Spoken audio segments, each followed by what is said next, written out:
TVC, a TV do Correio da Manhã. Olá, boa tarde, direto dos estúdios da TV Correio da Manhã em Petrópolis, começa agora o Correio Petropolitano Debate deste sábado.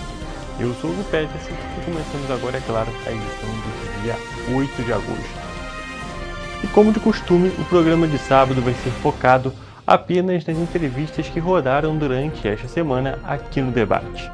Na edição de hoje, o diálogo vai ter o objetivo de destacar o projeto Amamenta Petrópolis, de reforçar a importância da preservação de ruínas e de valorizar o trabalho da PPO.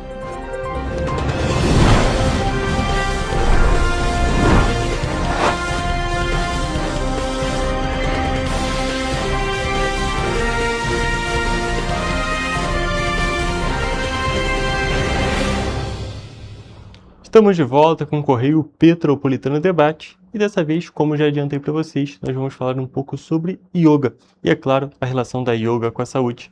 E para isso, estamos aqui ao vivo com a Alessandra Pavão, que veio conversar um pouco com a gente. Tudo bem, Alessandra? Boa tarde, seja bem-vinda ao Correio Petropolitano Debate. Muito obrigada pelo convite e é um prazer sempre falar sobre yoga. Um prazer te receber aqui no programa e antes da gente falar especificamente sobre a yoga em si, vou pedir que você se apresente para o nosso público. Bom, eu sou Alessandra Pavão, sou professora de yoga. Eu tenho o espaço Kamala em Itaipava, Nogueira, há mais de 8 anos e lá nós trazemos vários tipos de yoga para que cada um se identifique e ache realmente a sua forma de praticar. Perfeito, Alessandra.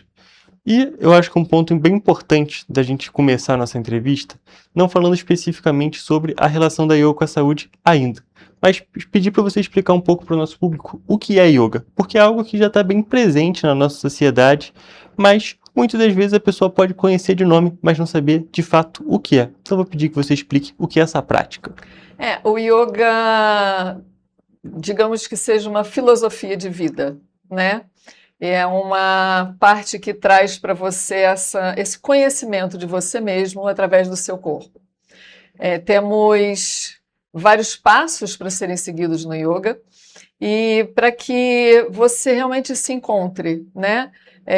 Além de você estar fazendo uma prática física, você está encontrando com você mesmo, através da sua respiração, através das pausas, aquele momento que é só para você. Nós temos realmente essa parte física que é muito importante. Mas, antigamente, quando se falava em yoga, as pessoas logo pensavam em alguém parado, sentado, meditando. Hoje em dia, com a mídia trazendo o yoga com uma maior frequência, vemos muitas pessoas fazendo posturas mais avançadas, às vezes estando de cabeça para baixo, e aí as pessoas hoje acham que yoga é você estar ali fazendo posturas avançadas. E eu acho que é exatamente o caminho do meio, né? É onde você sim está trabalhando o seu corpo, você está trabalhando uma atividade física, mas você está trabalhando principalmente a sua mente, porque é um momento seu. É um momento que você tem contato com os seus limites, mas também tem contato com aquilo que você pode aprender e fazer melhor. Então, ele vai fazendo com que você descubra toda a sua potência mesmo, além de ser um momento de calma, de sossego, onde você realmente olha mais para você. Então, o yoga é isso, é uma prática, uma filosofia de vida, onde você, através desses passos, através da respiração, seja da parte física, você encontre o seu melhor. Perfeito. E até um ponto bem interessante da gente citar, é que você mesmo disse que é uma filosofia, é um estilo de vida, o yoga, toda essa questão.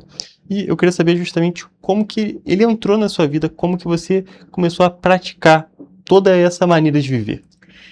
O yoga entrou realmente na minha vida através da parte física. Eu acho que a maioria das pessoas vão pensando como estar melhor fisicamente. Eu sempre fui uma pessoa que eu gostei muito de atividades físicas, mas teve uma fase que eu comecei a me interessar mais também por essa parte mais holística de cuidado, de mente, de saúde, de uma forma diferente. E fui fazer uma prática de yoga e eu encontrei as duas coisas ali. Então eu comecei com a minha prática pessoal e cada vez que eu ia eu gostava mais, eu me sentia melhor e eu resolvi então começar a estudar isso para poder passar para outras pessoas. E foi quando eu comecei a fazer vários cursos, onde você tem muitas modalidades e às vezes específicas. Então você tem o yoga que você se prepara para dar aula para crianças, você tem o yoga para dar aula para grávidas, você tem o yoga onde você usa mais acessórios para que todos os... A gente fala que o yoga é para todos, né? Então o yoga tem que ser acessível. E então para mim ele chegou dessa forma, de conseguir integrar realmente a prática física, mas também ter essa calma na hora da prática, onde você consegue relaxar. E até um outro ponto bem interessante da gente citar é justamente que o yoga é para todos. E ele consegue se adaptar justamente às necessidades de cada pessoa, às coisas que a pessoa busca e também às possibilidades que a pessoa tem justamente nessa questão de ter uma prática específica para um público mais jovem, para um público infantil, para gestantes. Tem todo esse meio termo que o yoga consegue atingir de diferentes maneiras com diferentes práticas, não é mesmo? Exato. Lá no Espaço Câmara nós temos várias modalidades de yoga. E além das adversidades de cada pessoa, tem o seu gosto próprio, né? Então tem pessoas que gostam de uma prática mais vigorosa, tem outras que realmente gostam dessa parte onde você tem uma coisa mais suave. E eu falo que é uma experimentação para você se conhecer, ver o que se adequa mais à sua realidade. E essa parte de você também ter acessórios, também ter o olhar do professor para as suas dificuldades, para adaptar também. Às vezes você está numa turma onde você tem uma pessoa que tem uma prática mais avançada e tem uma pessoa que é iniciante, mas a gente consegue igualar isso dentro da turma, porque o professor tem esse olhar, né? Ele te traz uma variação da aula, onde todo mundo consegue se sentir bem, porque eu acho que é muito ruim você estar dentro de uma aula onde você olha e fala, nossa, a pessoa faz e eu não consigo fazer nada. Não, cada um tem o seu limite, cada um tem a sua maneira de avançar na prática e é uma conquista mesmo, né? Ela vem trazendo essa conquista a cada dia. A gente percebe que todo mundo fala que com a prática a gente está sempre melhorando. E é isso, uma constância para que você realmente evolua dentro do seu limite. E a gente pode relacionar toda essa questão da prática que leva a essa melhora ao nosso ponto principal, que é justamente a relação da yoga com a saúde que a gente tem e que é uma questão cada vez mais destacada hoje em dia. Essa questão, a yoga e essa prática corporal como um todo, não falando apenas do yoga, Sim. mas tem tudo a ver com a saúde e os benefícios são mútuos. Uma saúde melhor leva, é claro, a uma prática melhor do yoga, mas também a prática do yoga faz com que a pessoa tenha diversos ganhos no âmbito da saúde, não é mesmo? É isso. A prática, né, a constância da prática, ela vai te trazer um fortalecimento do seu corpo, ela vai te trazer uma mobilidade e a gente quer envelhecer com saúde, né? Então, não perder os seus movimentos, não perder a sua flexibilidade. E aí tem pessoas que, eu não posso fazer yoga porque eu não sou flexível. Aí que você precisa ir para o yoga para conseguir pelo menos uma flexibilidade onde você não se limite. Porque a nossa intenção é que você tenha um corpo saudável, um corpo mais forte, para que você realmente tenha um envelhecimento com saúde. Está muito ligado à sua mente também, né? Corpo saudável, mente saudável, uma pessoa que esteja em equilíbrio. Então, o yoga traz muito esse equilíbrio do seu corpo com a sua mente. E hoje tem também, né? A gente vê que a saúde hoje são 3 pilares. todo mundo fala em corpo, fala em mente e fala em social. Então, você estar ali numa prática onde você tem outras pessoas, eu tenho turmas ali que as pessoas se tornaram grandes amigas e que hoje fazem fora do yoga muitas coisas juntas. Então, traz essa sociabilização também. Então, realmente um pilar que fica completo. O yoga traz ganhos em todas as frentes necessárias nessa questão da saúde. E até destacando novamente essa parte da saúde mental, que é um tópico que cada vez ganha mais destaque na nossa sociedade, com muita necessidade realmente. Sim. A saúde mental precisa ter uma atenção cada vez maior. E como você mesmo disse no início da entrevista, o yoga antes era muito relacionado a justamente essa questão da paz interior, vamos dizer assim. E é um ponto que, apesar de a gente ter outros vieses do yoga, ainda é uma questão muito importante e uma das bases dessa prática, não é mesmo? Porque, na verdade, a gente considera a prática do yoga como uma meditação ativa. Porque a parte que você está trabalhando o seu corpo, onde você está fazendo, como a gente chama os asanas, que são as posturas, você está ali olhando para você, então está focado em você mesmo. Então a cabeça vem acalmando. Nós temos a respiração, que é muito importante o tempo todo. Hoje em dia a população respira muito errada, a gente respira mais ofegante, então a gente prolonga essa respiração e esse prolongar vem ajudando a você se acalmar. E final de toda a prática nós temos um relaxamento. E a grande maioria fala, nossa, não queria sair daqui. Porque é isso, as pessoas precisam de pequenas pausas durante o dia para conseguir voltar para a sua rotina, que hoje em dia é tão corrida. Então, essas pequenas pausas são muito benéficas. E como você mesmo disse, Alessandra, você já tem o Espaço Kamala há cerca de 8 anos, então já tem toda uma vivência nesse meio, além, é claro, da sua vivência anterior com o próprio yoga. Eu queria perguntar para você, num aspecto mais pessoal, como é que você vê as pessoas que vão lá, vão no espaço, fazem a prática, como você vê os ganhos justamente para esses participantes? Olha, tem histórias muito bonitas. Eu falo que a gente coleciona histórias. Eu acho que a minha intenção sempre foi realmente levar bem-estar para as pessoas. Eu acho que o grande ganho é você ver a pessoa que está saindo dali e fala, nossa, tudo que eu precisava hoje. Então, você escuta pessoas que passaram a dormir melhor, pessoas que ganharam mobilidade e hoje conseguem fazer coisas dentro de casa que já não conseguiam mais. Eu tenho uma aluna, ela está com 76 anos e ela fala que a grande alegria dela é ver a parte da direção, como é diferente. Ela falou, as minhas amigas não conseguem virar para trás. Eu tenho toda a minha mobilidade. Então, assim, é muito bonito você ver que a pessoa está realmente se sentindo melhor, né? É isso, é você levar o bem-estar às pessoas. E é lógico, você fortalecendo o seu corpo, as pessoas... Yoga emagrece? Não. Ou sim. Porque depende de você, da sua consciência. Se você está ali fazendo uma coisa que está te melhorando, você quer melhorar em todas as áreas da sua saúde. Então, sim, você vai prestar mais atenção na sua alimentação, você vai ter esse foco em você de estar melhor em todas as áreas. Então, sim, pode ser uma maneira de te ajudar. E é enorme a gama de benefícios que realmente você pode encontrar praticando yoga. Perfeito. Agora, só para a gente poder ir finalizando, que o nosso tempo já está acabando, eu acho que é um ponto que é bem necessário da gente destacar. Você mesmo citou a sua aluna que tem mais de 70 anos e faz a prática do yoga, e é um ponto que eu gostaria de destacar justamente a questão da yoga para os mais jovens, ou seja, para as crianças, no público infantil, e também para as pessoas com a idade mais avançada, já lá na terceira idade.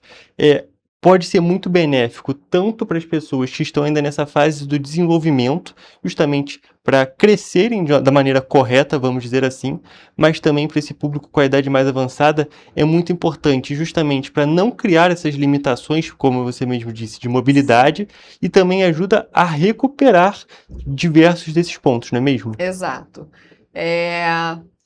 Nós temos, dentro das posturas, nós trabalhamos equilíbrio, fortalecimento, mobilidade, flexibilidade.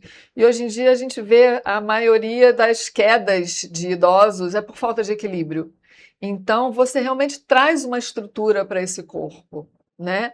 E você trabalha ele como um todo, desde uma estrutura onde você tem essa estabilidade, dessa firmeza do seu corpo, até você trabalhar um equilíbrio, você trabalhar uma torção. Então, é muito completo, você trabalha realmente todas as partes do seu corpo.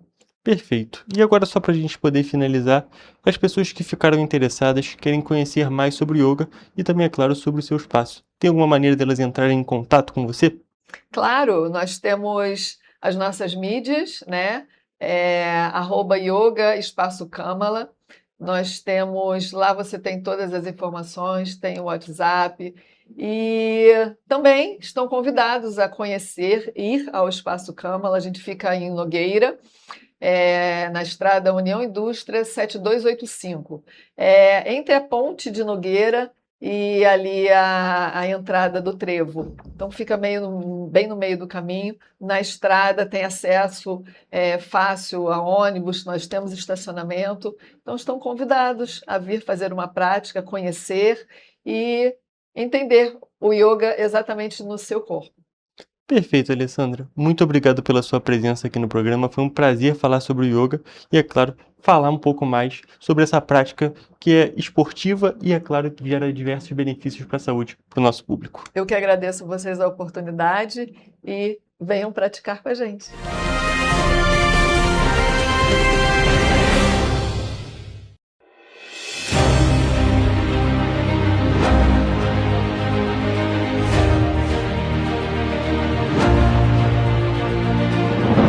Não é jornalismo de direita, é jornalismo direito. Correio Petropolitano. Tudo que seu jornal não deveria ter deixado de ser. Todos os dias, em uma banca perto de você.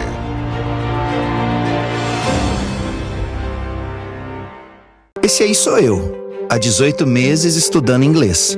Cada passo no aprendizado foi uma porta que se abriu para o meu futuro. Sabe o conhecimento que você desenvolve hoje? Ele é a chave para novas oportunidades incríveis do amanhã. É o equilíbrio perfeito entre aprender e aproveitar cada momento dessa jornada empolgante.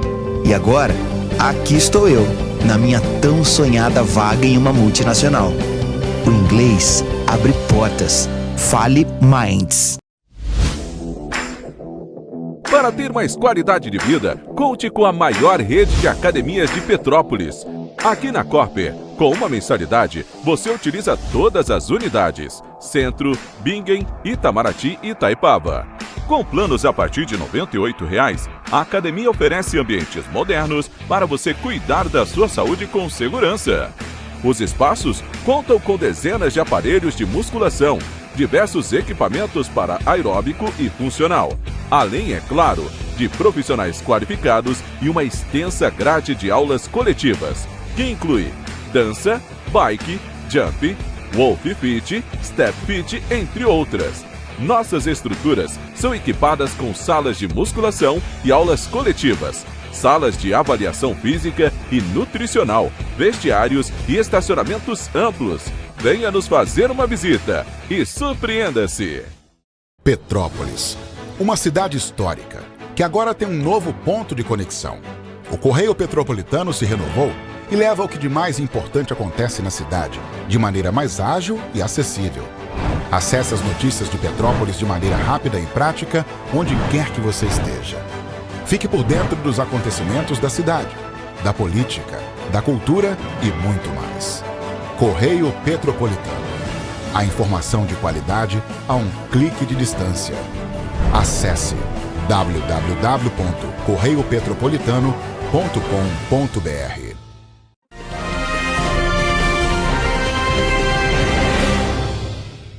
Estamos de volta com o Correio Petropolitano Debate. Dessa vez aqui na nossa entrevista, vamos falar um pouco sobre história, mais especificamente a história arquitetônica. Dessa vez estamos aqui ao vivo com a Raquel Vider, que veio conversar um pouquinho com a gente sobre justamente a arquitetura aqui no interior do Rio de Janeiro, não é mesmo, Raquel? É isso mesmo, agradeço o convite por estar aqui e poder divulgar esse trabalho tão importante e tão raro de consolidação de ruínas que a gente está fazendo lá em São José da Boa Morte. Perfeito, Raquel. Mas antes da gente entrar especificamente nesse assunto que se trata lá de Cachoeiras de Macacu. Queria que você se apresentasse para o nosso público. Já veio aqui uma vez, porém já faz um tempinho, então é bom sempre apresentar mais uma vez.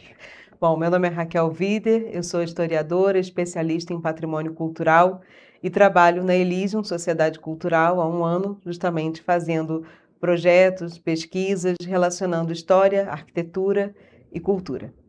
Perfeito, Raquel. Então, hoje a gente veio especificamente falar sobre uma igreja do século XVIII, ali em Cachoeiras de Macacu, um município aqui do interior do Rio de Janeiro, que está virando um símbolo da preservação. Queria que você falasse um pouco do trabalho que está sendo realizado naquela localidade. Bom, o projeto de consolidação em ruínas é pioneiro, né? Porque normalmente quando a gente vê um prédio histórico arruinado, mas não arruinado no sentido de abandonado, mas sim quando ele já perdeu as características estruturais dele. Não tem mais telhado, não tem mais nada, mas ainda se preserva enquanto documento.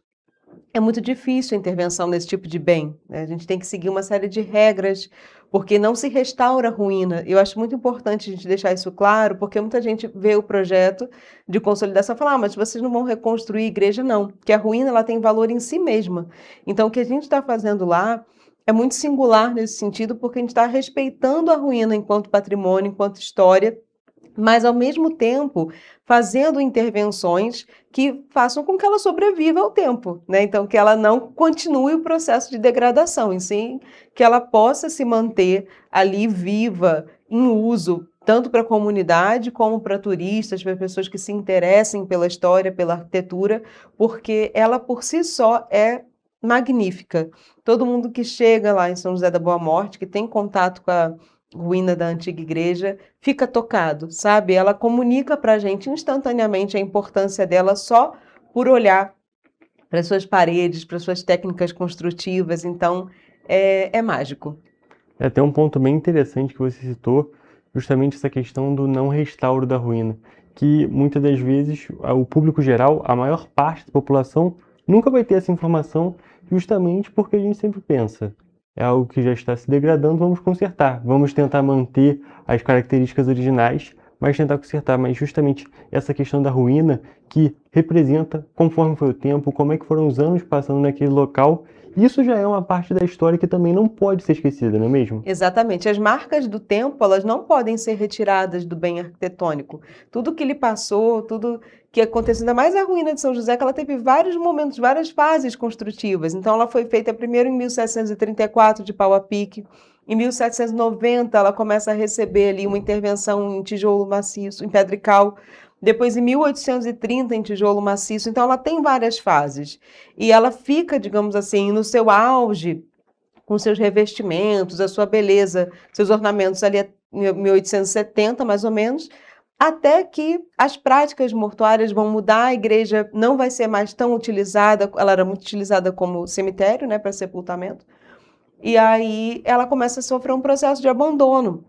Então, ela ficou sem nenhum tipo de intervenção. A partir da década de 40, ela foi saqueada, as imagens sumiram. Só que ela, enquanto ruína, ela também teve história, porque ela foi o símbolo da luta ali pela reforma agrária na comunidade de Cachoeiras de Macacu. Então, tem muitas fotos das pessoas usando a ruína mesmo como um ponto de resistência, de luta, isso na década de 60, depois 80. Então, a própria comunidade criou um vínculo com ela enquanto ruína, até mesmo com os elementos naturais, com as árvores, com tudo que remete ali à paisagem. Então, a gente, no processo de intervenção, teve todo o cuidado de preservar essa história e de mostrar esses elementos também, porque a gente está construindo um terreno anexo, um centro de memória, né, e uma sala multiuso, onde vai ser feita uma exposição permanente. Então, o cuidado com ruína é isso, é você saber ler o edifício e a história, o que ele representa para aquela comunidade e intervir para que isso seja mantido. E Raquel, eu acho que é interessante também, da mesma maneira que muitas das pessoas não vão saber essa questão da ruína, de como manter uma ruína, no sentido do valor de manter uma ruína, queria entender também como é que faz para se manter, porque a gente entende que o processo de degradação é um processo constante. Como é que faz para interromper ele de uma maneira que não seja incisiva, que não vá danificar, vamos dizer assim, a história daquele local? Bom, isso é muito interessante. Acho que é legal até a gente fazer aqui um apanhado muito breve da diferença do restauro para consolidação. Quando a gente fala de restaurar, a gente normalmente se refere há uma recomposição do bem. Então, às vezes, tem uma camada ali de revestimento que a gente precisa reproduzir, tem uma camada de piso que a gente precisa recolocar de alguma forma. Então, você quer pegar aquele edifício e fazer com que ele fique íntegro. Quando chega num ponto de ruína, que é quando a gente já não tem mais os elementos estruturais completos, ou seja, você sabe o que é aquele bem, mas a gente olha para ele e não consegue reconstruir, a não ser criando o que a gente chama de um falso histórico, ou seja, levantando toda uma parede, um telhado que não existe há muito tempo. A gente faz isso que é a consolidação.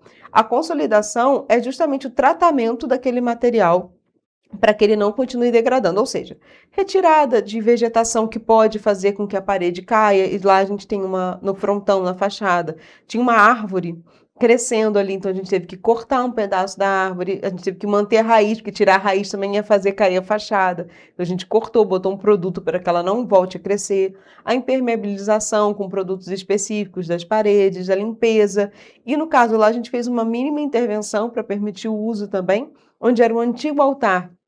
A gente fez um palco de aço cortem e no antigo coro um mirante. Então foram duas intervenções que dá para ver que são intervenções recentes, ou seja, não criam um falso histórico, mas também proporcionam uso.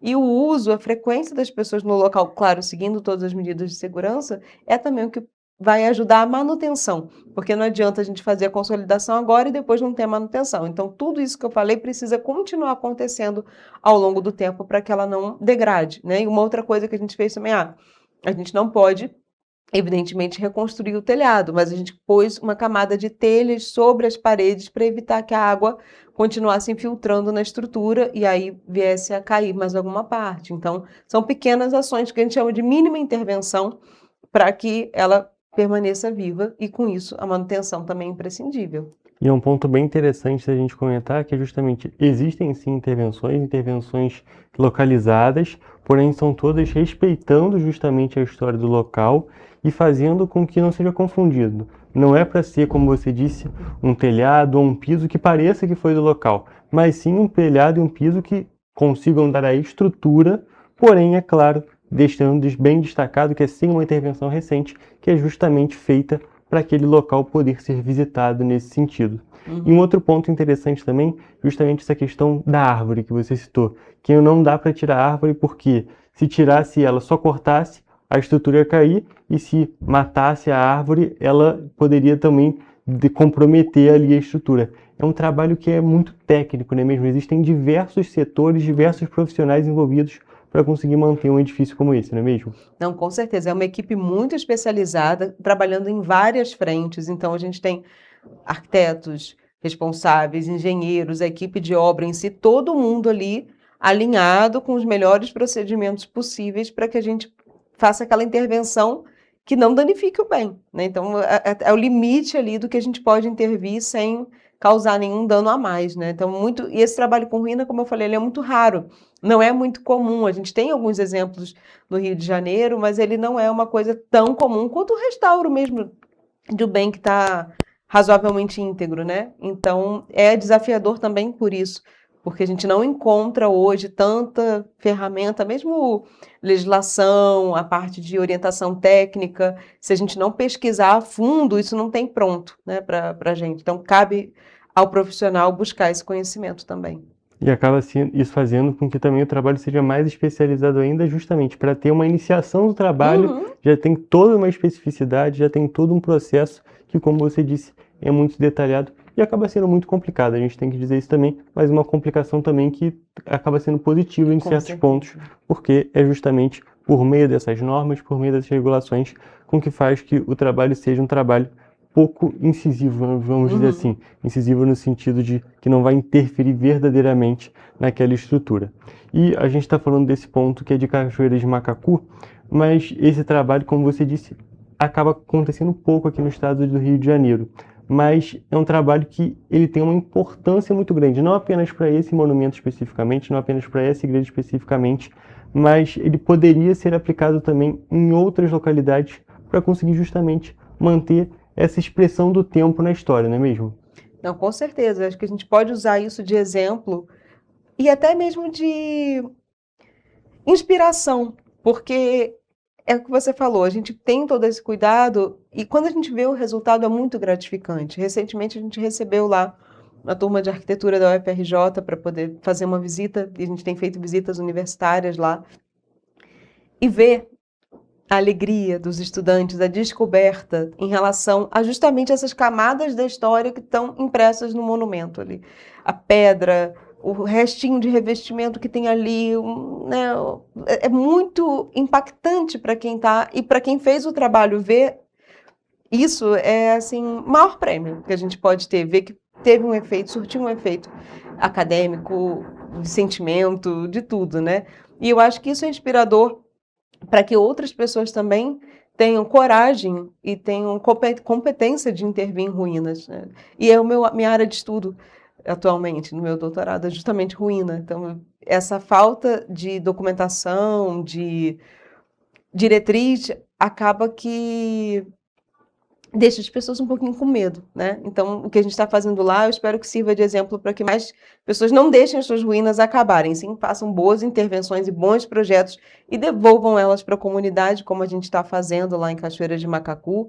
E a gente tem lá, né, o patrocínio da NTS, também o apoio da prefeitura. Então, assim, são muitas frentes lutando juntas para poder entregar um serviço, um projeto de qualidade. É um trabalho conjunto dos profissionais envolvidos e também de todos os setores que são envolvidos, sendo as empresas, sendo a prefeitura, Exatamente. todos com o foco justamente em manter essa história, manter essa ruína e conseguir fazer com que ela prossiga, que ela consiga continuar na nossa história fazendo parte e não acabando totalmente, vamos dizer assim. Exatamente.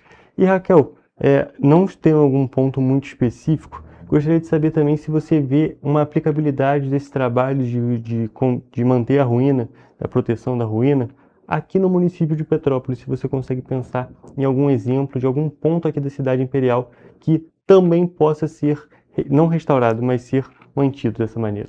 Olha, você falando assim, a gente tem alguns edifícios aqui em Petrópolis que poderiam ser restaurados, vários, né?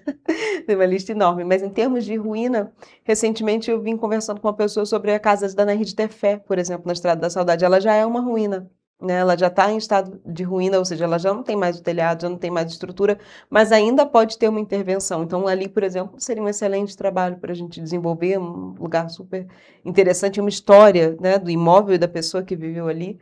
Então, esse é um exemplo, mas a gente pode, com certeza, Petrópolis tem algumas, já tem a ruína do Parque Municipal, ali na Avenida Ipiranga também poderia ser feito um projeto ali de intervenção e uso, apesar do parque estar em uso, a ruína não, né? Então, a gente poderia aplicar o nosso modelo ali também. Então, com certeza, eu acho que é importante que Petrópolis também olhe para os seus edifícios e para as suas ruínas de uma forma mais sensível.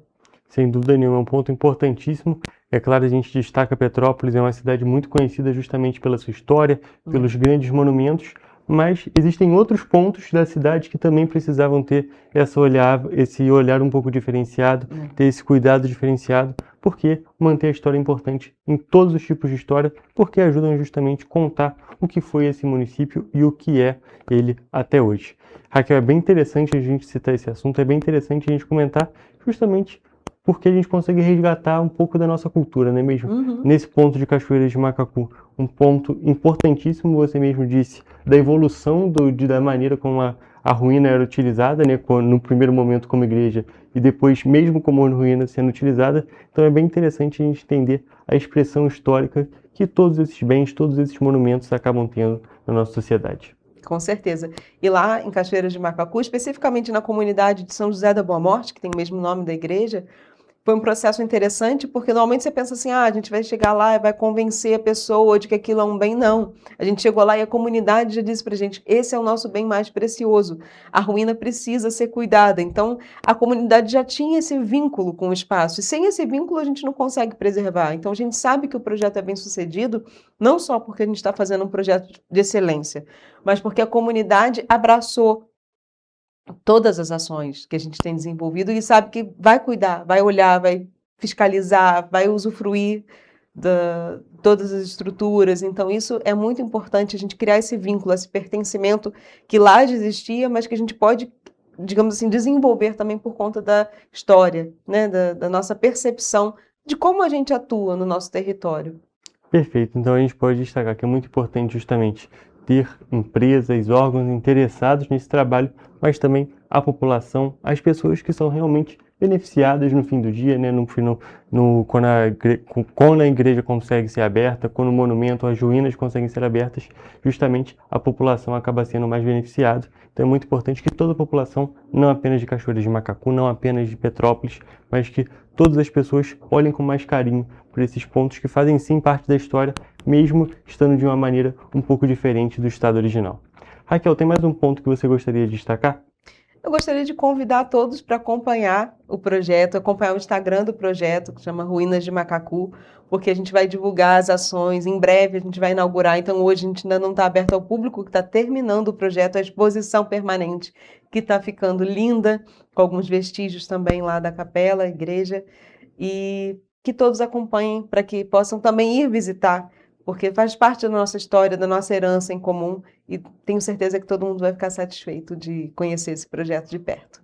Perfeito, Raquel. Muito obrigado pela sua presença aqui no Correio Petropolitano Debate mais uma vez. É sempre um bate-papo muito bom. É muito bom a gente conversar sobre a nossa história e ainda mais falando desses pontos que são parte da nossa história e muitas das vezes eles passam despercebidos. Eu que agradeço, é um prazer estar aqui.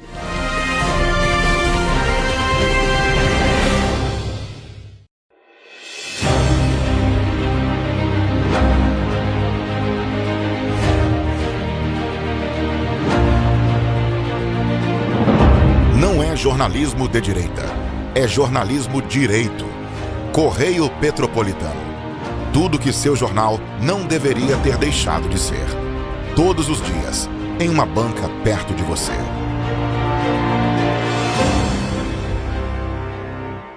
Esse aí sou eu, há 18 meses estudando inglês. Cada passo no aprendizado foi uma porta que se abriu para o meu futuro. Sabe o conhecimento que você desenvolve hoje? Ele é a chave para novas oportunidades incríveis do amanhã. É o equilíbrio perfeito entre aprender e aproveitar cada momento dessa jornada empolgante. E agora, aqui estou eu, na minha tão sonhada vaga em uma multinacional. O inglês abre portas. Fale Minds. Para ter mais qualidade de vida, conte com a maior rede de academias de Petrópolis. Aqui na Corper, com uma mensalidade, você utiliza todas as unidades: Centro, Bingen, Itamaraty e Itaipava. Com planos a partir de R$ 98,00, a academia oferece ambientes modernos para você cuidar da sua saúde com segurança. Os espaços contam com dezenas de aparelhos de musculação, diversos equipamentos para aeróbico e funcional, além, é claro, de profissionais qualificados e uma extensa grade de aulas coletivas, que inclui dança, bike, jump, wolf fit, step fit, entre outras. Nossas estruturas são equipadas com salas de musculação e aulas coletivas, salas de avaliação física e nutricional, vestiários e estacionamentos amplos. Venha nos fazer uma visita e surpreenda-se! Petrópolis, uma cidade histórica que agora tem um novo ponto de conexão. O Correio Petropolitano se renovou e leva o que de mais importante acontece na cidade, de maneira mais ágil e acessível. Acesse as notícias de Petrópolis de maneira rápida e prática, onde quer que você esteja. Fique por dentro dos acontecimentos da cidade, da política, da cultura e muito mais. Correio Petropolitano. A informação de qualidade a um clique de distância. Acesse www.correiopetropolitano.com.br.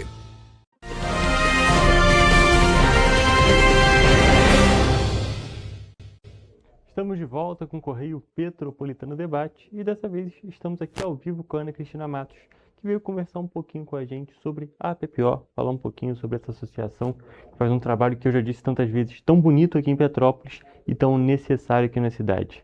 Tudo bem, Ana? Seja bem-vinda. Tudo bem, obrigada pela, mais uma vez, a oportunidade de estar aqui para falar da PPO. Sempre um prazer te receber aqui no programa. As portas da TV Correio da Manhã sempre estarão abertas para a PPO. É claro, mais uma vez, destacando um trabalho muito importante, um trabalho muito bonito que é feito por vocês. E Isso. tenho certeza que muita gente já conhece, mas é sempre bom a gente reforçar. Mas antes disso, vou pedir que você se apresente para o nosso público. Eu sou Ana Cristina, hoje estou como vice-presidente da PPO Eu era presidente, mas me adoentei, aí saí, estou de vice, mas na mesma função de estar lá para ajudar os pacientes, para ajudar os familiares. Estou todos os dias lá na PPO e, assim, eu gosto muito do que eu faço, gosto muito do trabalho da PPO, que é uma coisa que nos realiza. Não traz dinheiro, mas nos realiza muito. É muito importante a gente poder estar ajudando o outro, né? Ajudando a resolver, não só com alimentação, com remédio, médicos, mas ajudando a resolver vários problemas que o câncer ele envolve a família toda do paciente. Então, é muito importante a gente poder cuidar dessa família. Então, a gente cuida desde que ele tem o diagnóstico até ele ter alta, vinha falecer. No caso de falecimento, a gente ainda cuida por 6 meses da família desse paciente. Então, assim, é uma ajuda num todo, né? A gente vê o paciente como um todo, não aquele número que está lá internado, que está lá fazendo tratamento. E, assim, a partir de uns 4 anos atrás, a gente passou a fazer visitas aos pacientes internados no Hospital Alcides Carneiro.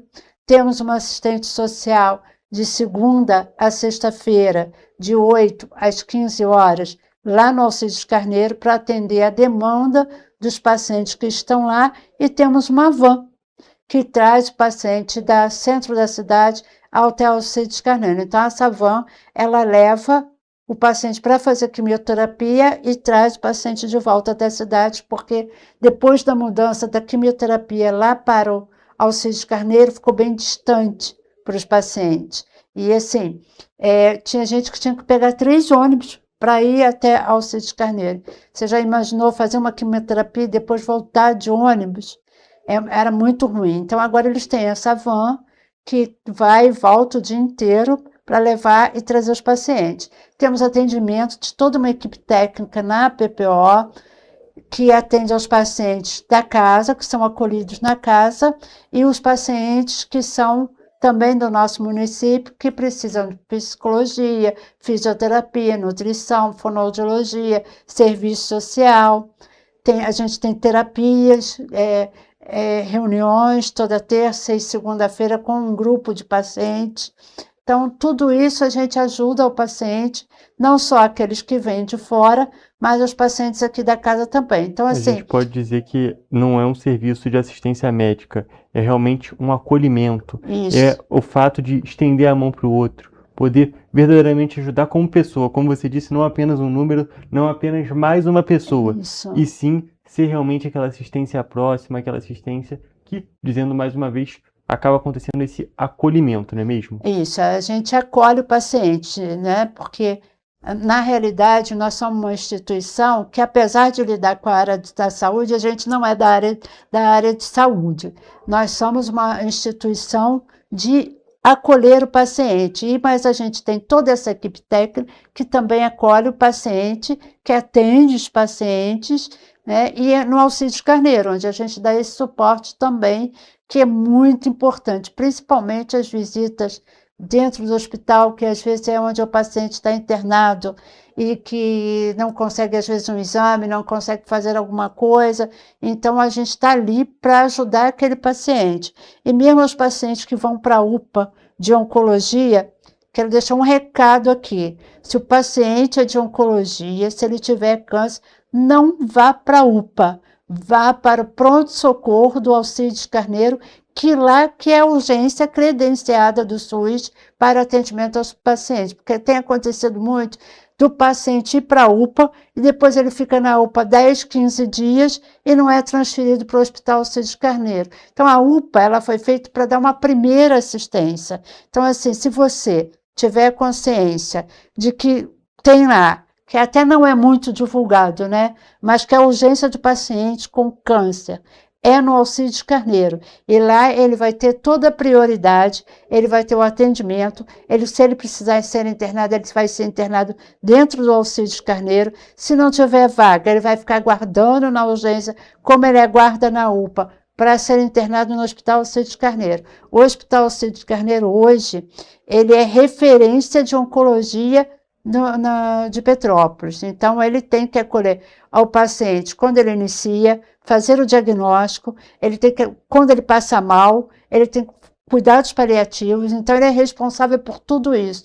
Então, a gente às vezes, as pessoas não têm informação e acabam indo para a UPA, e às vezes a gente pega paciente que está na UPA já 10, 15 dias, e que foi feito os exames de sangue, exame de raio-x, essa coisa toda, mas o diagnóstico não tem acontecido. E assim, depois que o Estado decretou que todo paciente que vai ser internado, ele entra numa fila geral do Estado, está muito ruim, porque não é mais aqui em Petrópolis. Então ele vai para a UPA, fica ali naquela fila, e aguardando o Estado botar ele para dentro de um hospital. Isso, às vezes, é muito demorado. Então, a gente tem perdido paciente dentro da UPA por essa falta de internação. É uma coisa que a gente vai batalhar, a PPO vai batalhar esse ano para ver se a gente consegue mudar esse quadro. Não é muito fácil, porque não é uma coisa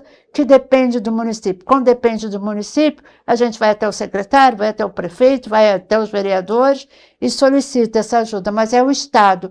Essa é uma regulamentação que é do Ministério da Saúde, que ficou com o Estado, só que o Estado ele recebe paciente de todo o estado do Rio de Janeiro. E com isso, às vezes, tem gente que é o 292 da fila. Exatamente. E a gente sabe que com doenças oncológicas, todos os tipos de câncer, o tempo faz totalmente a diferença. Faz. Então, quanto mais rápido, quanto mais agilizado foi justamente esse tratamento, foi essa assistência, foi esse atendimento, a pessoa tem uma chance de conseguir ter um tratamento mais seguro, não é mesmo? Com certeza, né? O tempo é fundamental para o paciente oncológico. Quando a gente descobre um tumor já no início, é muito mais fácil de você controlar a doença. Alguns casos têm até a cura da doença, mas se você já chega com um estadiamento tardio, já fica muito difícil. E assim, e quando eles veem que o paciente já está com estadiamento tardio, não sei o que e tal, não vai deixar de dar vaga para um jovem que teve um AVC, que teve algum problema, para dar para um paciente que já chegou em fase terminal. Então, isso acaba o paciente ficando muito tempo, mas eu digo que ele tem direito. Hoje a gente tem, né, já tem algum tempo, foi reformulada agora, a gente tem a cartilha com o direito do paciente. Isso não é só para paciente de câncer, é para todos os pacientes. Pesquise na internet quais são os seus direitos como paciente, que muitas vezes as pessoas têm medo. As pessoas têm medo de questionar o médico, de questionar a recepção de um hospital, das UPAs, porque fica com medo de ter que voltar e depois ficar marcado e não conseguir atendimento. Não tenha esse medo, porque você tem o direito, então você tem que cobrar. E qualquer coisa que você precise, entre em contato com a PPO, porque a gente tem assistente social lá, temos 2 assistentes sociais na PPO. Na quinta-feira, a gente tem lá no Alcides Carneiro também mais uma assistente social, uma psicóloga também. Então, assim, a gente dá todo esse apoio a quem está iniciando um tratamento, a quem está no meio do tratamento e aquele que já está em cuidado paliativo, que é muito importante também, né? Porque às vezes você põe um paciente que está em cuidado paliativo, até porque a família quer, né? Porque ela quer ver um melhor e tal, e bota no CTI, que não vai resolver essa situação. Então, assim, às vezes é melhor você ficar com o paciente no quarto, que você vai poder acompanhar esse paciente, então esse paciente não vai partir sozinho, e isso é muito importante para o paciente, para a família, poder dar esse aconchego aos pacientes. Então, assim, o nosso projeto dentro do Alcides Carneiro, inclusive, se chama Aconchego, que é mesmo a função de acolher. Iana, a gente pode destacar os diversos serviços que você já citou da PPO, seja na casa de apoio, seja justamente lá no Hospital Alcides Carneiro, e também essa parte que a gente está fazendo aqui agora, essa parte de informar a população. Muitas das vezes a pessoa acabou de receber um diagnóstico, a pessoa está com uma suspeita e não sabe, inclusive, dessa informação, justamente desse encaminhamento necessário lá para o Hospital Alcides Carneiro. Então, a gente está fazendo aqui um trabalho também que é muito importante justamente para informar a pessoa que está nessa situação delicada, que pode conhecer alguém que está passando por essa situação delicada. Então, assim, é muito importante que o trabalho da PPO persista, a gente continue informando a população, justamente para que mais pessoas consigam ter justamente esse atendimento sendo realizado da melhor maneira possível. E, apesar de todas essas funcionalidades, a gente tem que destacar também que tem um lado ruim que está acontecendo com a PPO. Não é por conta da PPO, mas justamente por uma questão financeira que, desde a nossa última conversa, está bem Isso. complicada, não é mesmo, Ana? Tá muito complicado, assim, a gente está sem receber aluguel há quase um ano, então com isso a gente foi pagando aluguel para não ser despejado, né, mas foi nos descapitalizando, e isso para a gente foi muito ruim, porque agora a PPO está tendo que vender o carro que ela possui, que é dela, para que a gente possa quitar os aluguéis que estão em atraso da PPO. E assim, a gente nunca passou por essa situação de chegar a esse nível. Sempre tinha, preciso de arroz, preciso de feijão, preciso de café para a cesta básica, mas Era aquele aperto controlado. era né? aquele aperto controlado, porque a gente vinha para as mídias sociais, pedia e resolvia. Então, assim, a gente nunca teve esse problema. Então, agora a falta de dinheiro é muito grande. A gente está com uma equipe já reduzida, porque a gente teve que reduzir a equipe, e estamos ajudando ao outro para que possa dar conta de todo o trabalho, porque a PPO ela funciona como empresa. A gente tem empregados que a gente tem que pagar em dia, que a gente tem que pagar o INSS, o fundo de garantia, a gente tem a luz, a água, o telefone, né? E assim, tudo isso, as nossas despesas mensais está em torno de R$100 mil. Era 120, nós conseguimos abaixar para tirar 20, então está assim, em torno de R$100 mil. A gente tem um galpão no Shopping 800 que nós ganhamos, que a gente tem também um condomínio caro, R$6 mil por mês de condomínio. A gente está tentando negociar para ver se consegue abaixar esse condomínio também. Atrasei o condomínio também no princípio do ano. Aí fiz uma parcela que fizeram assim, uma caridade para a gente, vou pagar o atrasado em 34 parcelas de R$1.000. Então, assim, a gente está tentando para que a gente não precise fazer mudanças drásticas. Por quê? Se a gente diminuir o número da equipe técnica, que agora é onde eu posso tirar, a gente vai diminuir o atendimento desses pacientes.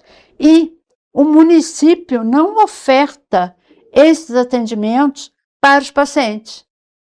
Ele não tem uma fisioterapia oncológica, ele não tem uma fonoaudiologia, ele tem psicóloga só dentro do hospital, ele não atende as pacientes, ele não tem um serviço social que atenda os pacientes, que tem um local para atender os pacientes. Então, assim, quando tem alguma coisa, eles vão para o CAPS, que nem sempre às vezes resolve, né?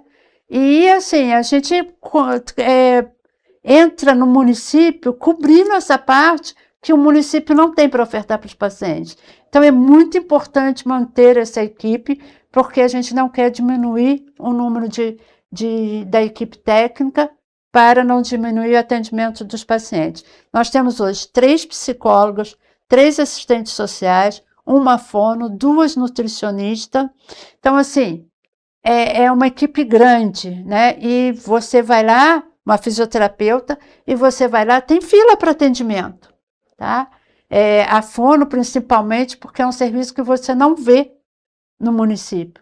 E é um serviço super importante para o paciente de cabeça e pescoço, né? Que às vezes não consegue engolir, que às vezes não consegue mais falar porque fez cirurgia. E a gente já viu tanto paciente com o tratamento de fono voltando a falar, voltando a se alimentar. Então, assim, isso é muito importante para aquele paciente que é do SUS e que não tem esse atendimento. Na realidade, hoje, a gente não tem nem pelos convênios, né? Exatamente. Então, a gente vê realmente que são serviços que, caso a PPO pare de prestar, vai acabar realmente na cidade. Não vai ter essa prestação de serviço para esses pacientes que vão acabar sendo prejudicados no final das contas. O nosso tempo já acabou, infelizmente, mas só para a gente finalizar, eu acho importante a gente destacar quais as maneiras que a população, as pessoas que estão nos assistindo, nossos telespectadores, podem apoiar a PPO. É claro, a gente já passou do dia 1º, mas o Pix continua aberto, appo@ppo.org.br. Esse eu já decorei, então pode fazer qualquer tipo de contribuição e quais outras maneiras que a população pode apoiar? A gente está com bazar na sede da PPO, na Rua Visconde da Penha, número 72, funciona de 10 às 4 da tarde, vai até o 24 de julho, são roupas novas, separadas, uma na Rua do Imperador, ali onde é a galeria da Única, loja 4, então assim, a gente tem todo um equipamento e eu peço encarecidamente, você que está nos ouvindo, vá lá, contribua com o telemarketing, contribua com o PixDay, contribua comprando no nosso bazar. Comprando no nosso bazar, você vai estar nos ajudando a salvar essa situação, ou pelo menos nos ajudando a passar por esse período tão difícil. Eu ainda tenho fé que ainda vou receber esse aluguel novamente, mas, como diz meu marido, só na fé mesmo, né? Mas a gente tenta, né? A gente não pode desistir, afinal de contas somos brasileiros, não desiste nunca, mas a presença de vocês é super importante. E vá lá nos conhecer, para você ver para onde está indo o seu dinheiro. E agradecer aquelas pessoas também que doam mensalmente para o telemarketing, doam para o PixDay. Então, ó, appo@ppo.org.br. Você pode fazer qualquer depósito, qualquer Pix, qualquer valor que você puder. Perfeito, Ana Cristina. Mais uma vez, muito obrigado pela sua presença. Um prazer conversar. Eu tenho certeza que a situação vai melhorar e a PPO vai continuar existindo, vai continuar prestando esse serviço mais uma vez. Importantíssimo e tão bonito aqui na cidade. Obrigado. Eu também acredito nisso e a gente está lutando muito para que isso aconteça. Perfeito. E, gente, com essas informações, eu encerro a nossa entrevista e também a nossa edição de hoje do Correio Petropolitano Debate. Muito obrigado pela sua audiência e até a próxima.